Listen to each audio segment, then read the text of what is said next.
Hi, I'm Doc Compton, President of Omega Credit Repair and Counseling Services, and I've been asked by the folks at bestcreditrepaircompanies.com to shed a little light on the federal statute that governs all of the credit repair companies you see on this site. The Credit Repair Organizations Act was passed in 1996 with two key functions in mind. The first, making certain that you as a consumer were informed of your rights, and secondly, making certain that credit repair companies had a set of guidelines by which they should conduct their day-to-day business. Among the first things the statute did was establish a set of prohibited practices, things that credit repair companies simply could not do. They can't lie to the credit bureaus, creditors, or collection agencies on your behalf, nor can they encourage you to do that. They can't misrepresent themselves in any way. And finally, and perhaps most importantly, they cannot collect money for services that have not been fully performed.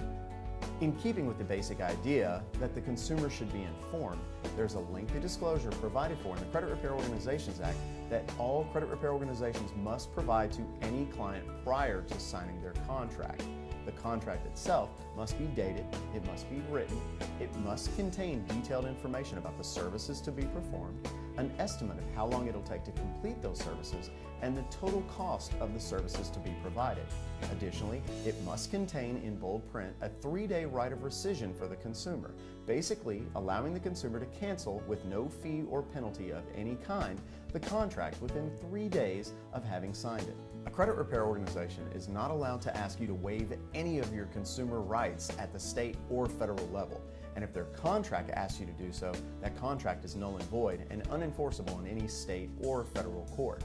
Moreover, you may have remedies available to you in the way of actual damages, punitive damages, court costs, and attorney's fees should you need to take a civil action against a credit repair organization.